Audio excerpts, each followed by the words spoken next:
When you are suffering in the middle of a desert, there's a lot of things that become unimportant, and one thing that becomes most important: water.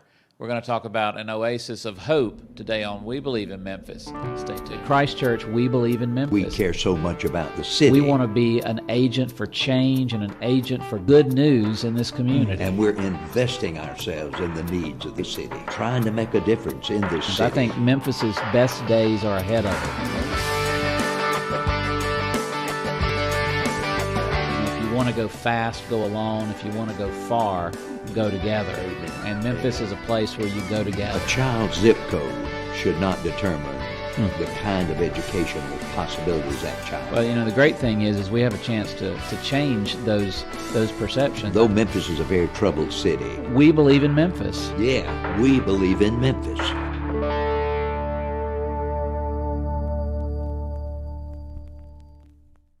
Welcome to We Believe in Memphis. I'm Shane Stanford. And I'm Maxie Dunham. And we're so glad you've joined us today. We Believe in Memphis, of course, is a ministry of Christ Church Memphis, wanting to share the good things that incredible people are doing for what we believe is an amazing city. And friends, I know that sometimes a lot of the narrative that you hear about this city, like a lot of large cities, in particular Memphis, has not been positive, but there is a lot of positive, good things that are happening in our community. And that's why we believe in Memphis. That's why we want you to believe in what God is doing in Memphis as well. Maxie, I know you believe in Memphis deeply. Yeah, Shane, I've been in away just for a few days, and I've had a chance to reflect, on my life and what's going on. And there's nothing more important, Shane, than the communities in which we live. And there's nothing more important than for the people of those communities to take ownership. And what we're trying to do in this program is to say to people, this is worth you taking ownership of, and it won't be what it needs to be unless you participate with the rest of us in taking ownership of our city. Well, and some of the news in the recent weeks, we lost another a leader to a tragic crime. But Maxie, we lose individuals every day in this city to gun violence and to crime, and basically it's the manifestations of communities that don't have hope. And it's like a desert that doesn't have an oasis to be able to feed that desert what it needs for personal stability and what it needs for life to grow.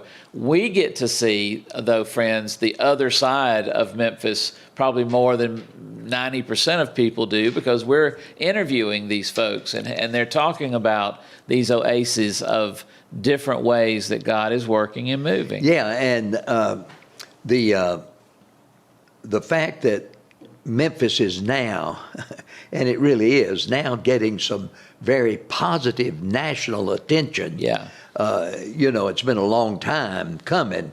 But we're getting a lot of positive national attention now, Shane, and that's gonna help our city tremendously. It will, and of course all of our prayers always go out to folks like the Cofield family. Glenn Cofield was a wonderful leader with St. Jude's and with GIF, which is one of our favorite ministries that we have, talked about and worked with, because it does such a great job in ministering to the young people of our community. Streets ministry, just like it.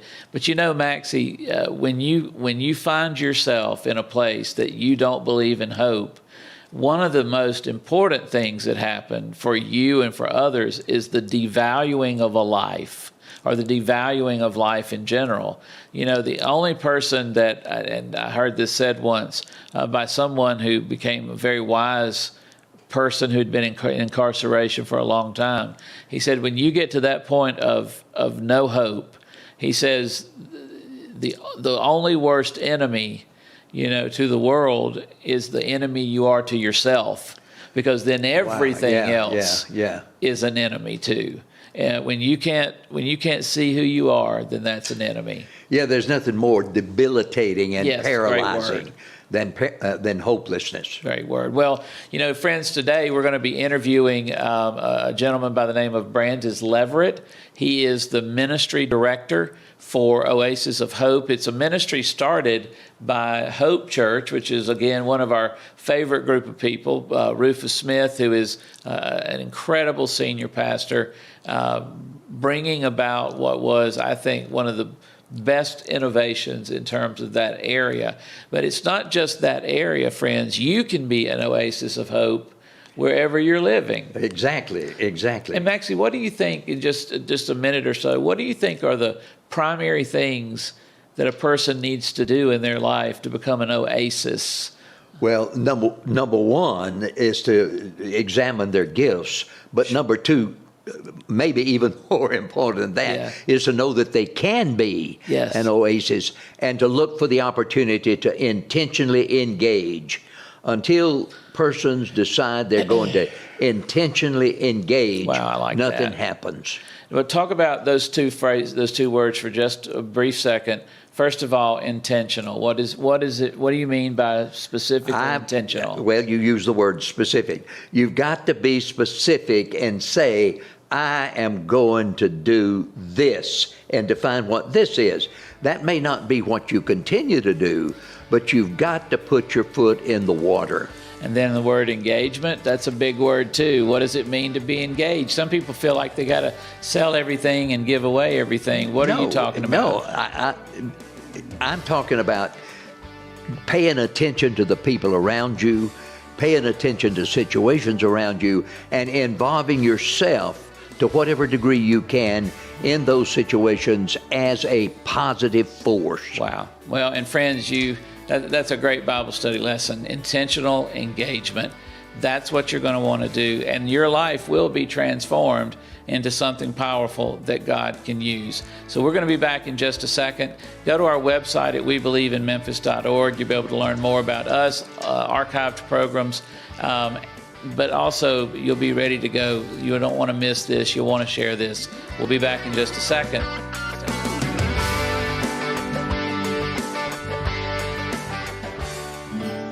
Hey Memphis, I'm Shane Stanford, one of the pastors at Christ Church here in Memphis. We want to invite you to come and to be a part of all that God is doing in this fellowship, from a thriving children's ministry to an exciting student ministry, all the way through adult classes for discipleship, 12-step programs, a great nursery program, exciting teaching, and also worship and fellowship that brings you closer together. A lot is happening, and we want you to be a part of it. So join us for one of our services over the weekends at 4488 Poplar and be a part of what it means to love Jesus and love like Jesus together. Go to our website at christchurchmemphis.org for more information.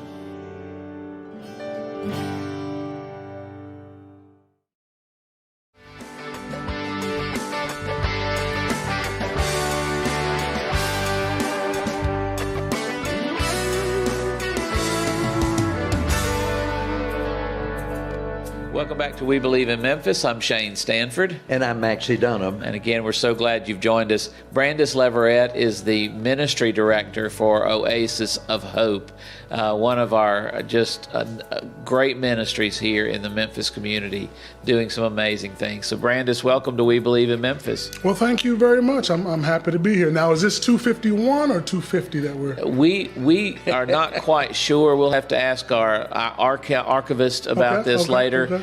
We do know it is post 250. Okay. You may be. You may be 250. That would be good for you to be 250. And in fact, today, let's just say you are 250 because we can count you out of order however we want to do it. And we like you, and you would be a great 250.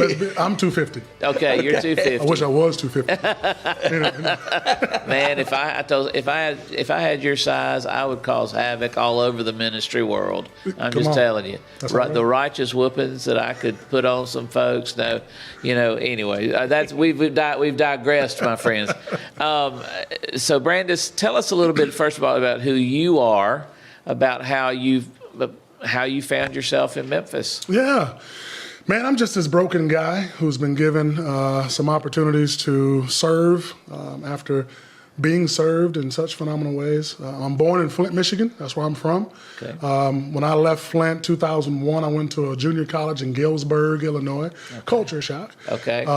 Played a couple years of basketball there, did okay, and had a chance to first come down to the South. I went to Lander University in Greenwood, South Carolina. Another culture shock. Okay. And, really struggled a little bit there. Went back home and started working as a teacher assistant. Okay. And the year I was working, the teacher who I was working with, she went out pregnant, and they said, "Hey, would you like to finish the year?" So I finished the year and said, "Man, I really think I want to teach." Wow. I'd always been around educators. My family, I have aunts and uncles who've been educators, and I spent a lot of time in schools or out of schools, depending on how you look at it. And so I decided to go back and finish my undergrad. And I had three options. I had Minot State in North Dakota.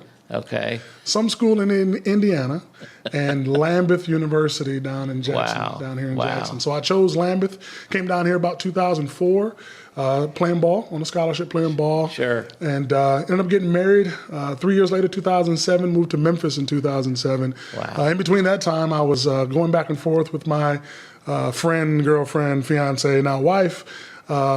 She was a believer, and so we would come on the weekends and go to a church here locally.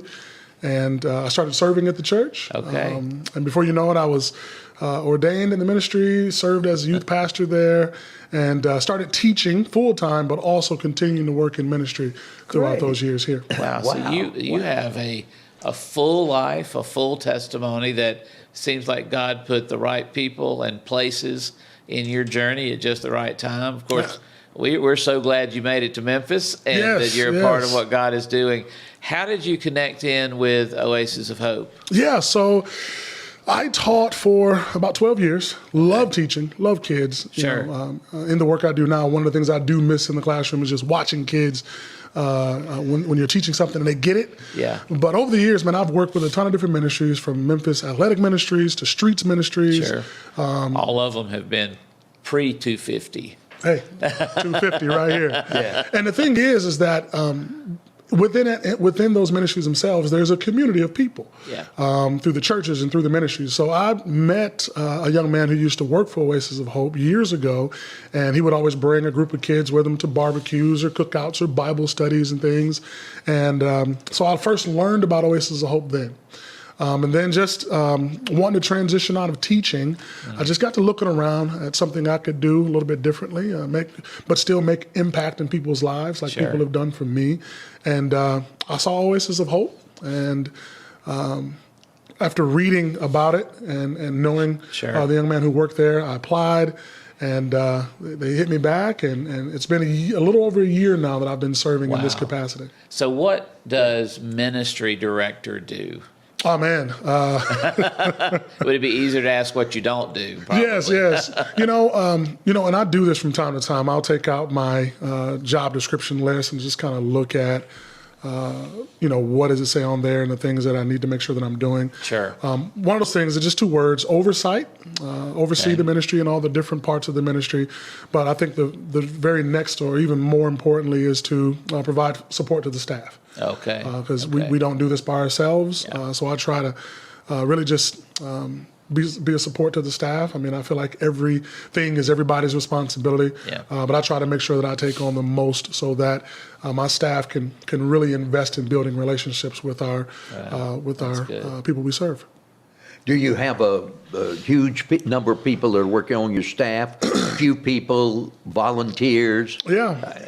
Staff-wise, I think we're at 11, and 3 of those are interns that we have this summer, partnering with Campus Outreach, University of Memphis, and Campus Outreach CBU, Christian Brothers. So we have 3 of them. They're working with us. So we have about 11 on staff, and then, yes, we depend on volunteers throughout everything we do. Just like any other nonprofit or church-related. You can't do it without those volunteers. You just can't do it. And are you all over the city? No. Our heart's passion is a little neighborhood north of downtown, not quite uptown, but North Memphis. We operate out of the Bickford Community Center. Okay. For a long time, Oasis of Hope operated out of a couple houses in the neighborhood. So we have a housing program, affordable housing program. So we operated out of a couple houses for a long while. I mean, so you could see 40, 50, 60 kids all cramped up in a living room, going through Bible study and reading, tutoring. But Hope Church, who's our parent ministry, who started us back in about 2001, 2002, a few years ago, they said, hey, we want to love on this community even more. And they decided to plant a church. And that church is Hope City Church, right there in the community, using one of the schools in the community as their meeting place on Sundays. Well, now we'll have to tell you, now Rufus is just one of our most favorite people Absolutely. on the planet. And in fact, Rufus, when we had him on, he said he didn't know of any other program or church that would say to people, hey, if you don't have a church home, try out Christ Church, but if you don't like that, go to Hope. Go to Hope. And I said, Rufus, you would do the same thing. And he said, I'd have to pray about it. We were kidding back and forth. Hope does such a great work. We're familiar with what they've done in terms of Hope City Church. Absolutely. It really is a model for the church that for so many years meant expanding out, away from anything that was too uncomfortable to deal with, to a model that continues to reach back across any other divide. Any divide the world can create, God has an answer and a bridge for that divide. Absolutely, absolutely. So what are some of the things that the programs or things y'all do then? Yeah, so very unique ministry, I think, as I been there a year and have just learned the ins and outs of the things that we do. So much sometimes that I forget some of the stuff. But we have an affordable housing program. Right now, I believe we are managing about 23 to 26 properties, and there are several other lots in the community that we own that we're hoping to be able to develop over the next couple of years. Oasis own those homes? Yes, sir. Oasis own those homes, and we've gotten grants to do some of that work, and we partner with other community development corporations to help do that. So we manage about 23, 26 of those properties. 3 of them are actually being built right now specifically for senior citizens. So they're going to be ADA compliant, and they're going to be really, really great homes. I think they're 3-2s. So there was a neighborhood or community there, our apartment complex, Cedar Courts, that was run down. Oasis had an opportunity to buy it with the idea of renovating the space, and it was just too large of a project. So we had to, God basically instituted a plan B. And he's good at that. He's very good at that. We were able to tear it down, and the city helped us to remove the rubble. And it was just God's timing, man, to where President Carter and Habitat for Humanity came into town. They were looking, they were fast tracking some property building that they needed to do. Now, this wasn't too long ago. No, this was like 2015, 14, 15. It was not long ago at all. Not too long at all. So they came in town and they needed space and place and some lots, and we had it. They had the other resources. So you built little homes on the property that the apartments had been on? We sure did. And it's these last 3 homes are going to complete the 4th phase of that community. Or subdivisions, how we call it, and it's called Bearwater Park. I was going to say, so it's its own probably development of organization. Yes. But you guys are the parents that sort of help continue it to grow into its adolescence and so forth. Yes, sir. Yes, sir. Yes, sir. And there's just several other properties throughout the neighborhood, and we want to continue to develop more and more properties. So we have that affordable housing program, and then we do some people service programs. Sure. I consider our senior citizen program to be one of the best around, definitely in the Mid-South. We have 2 phenomenal people who lead that for us. Sure. And so we have anywhere from 60, 70, sometimes 80, depending on what we're doing. Senior citizens 55 and above who come to the center every morning from about 7:30 to about 1 o'clock.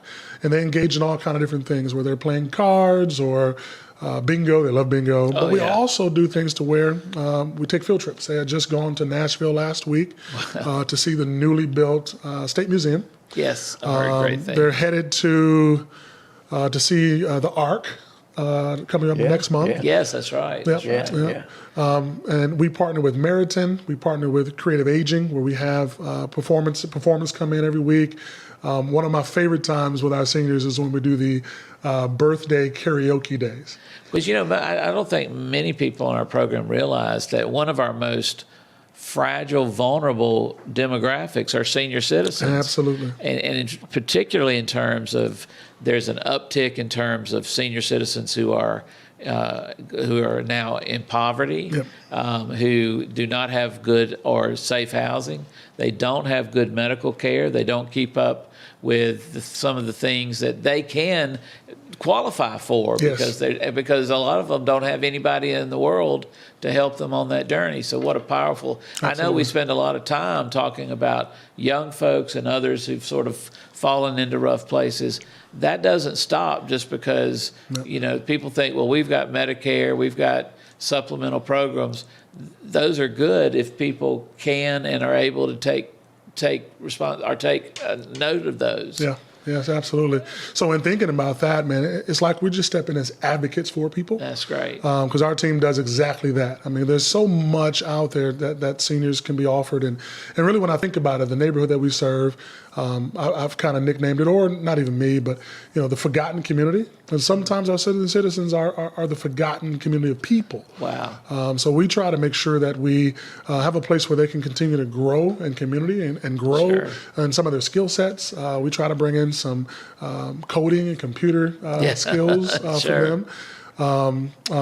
We also do some biblical development, discipleship. I was going to ask if that was part of absolutely.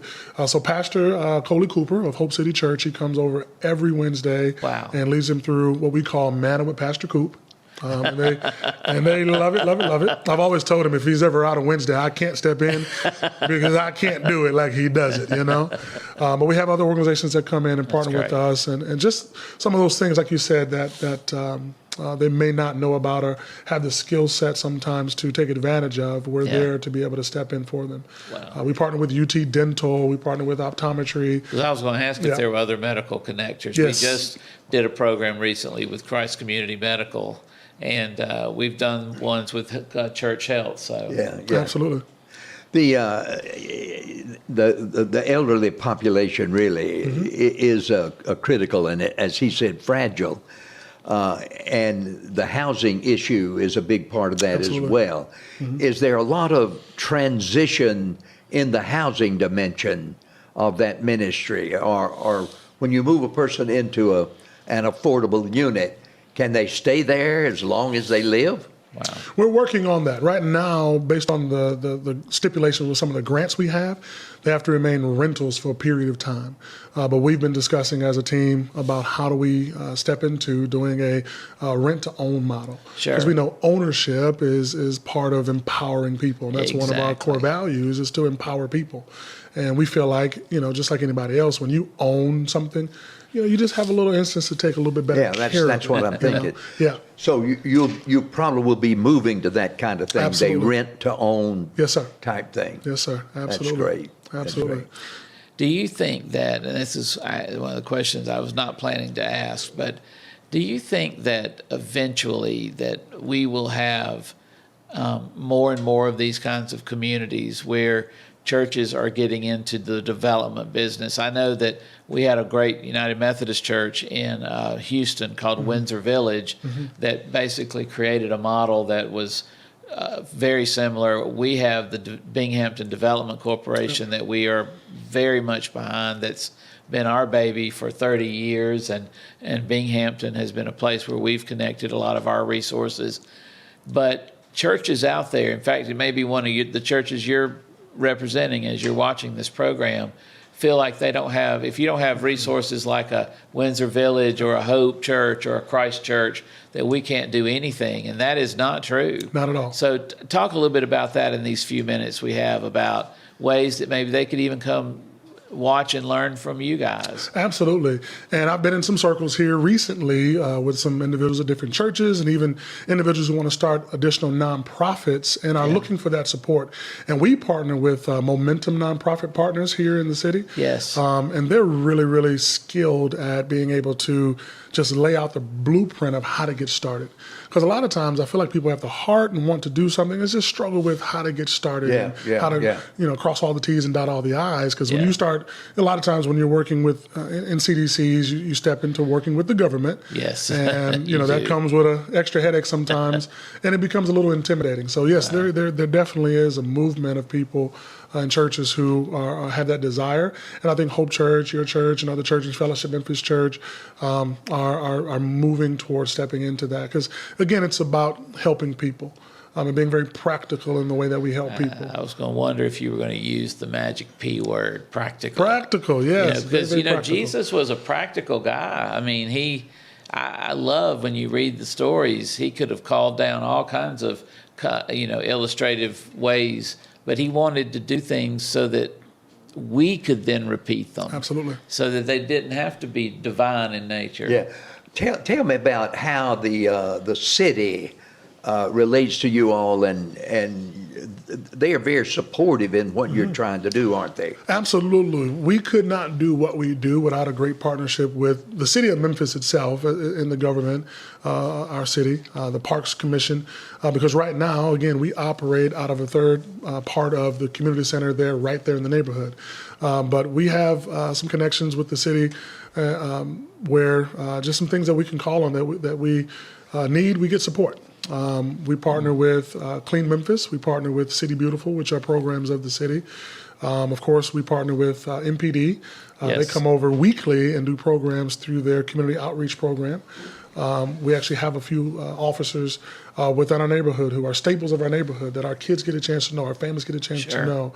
And I think, all of us were designed for relationships. So when we can create those spaces for the community and entities like the police and like government to develop relationships, it just makes things that much better.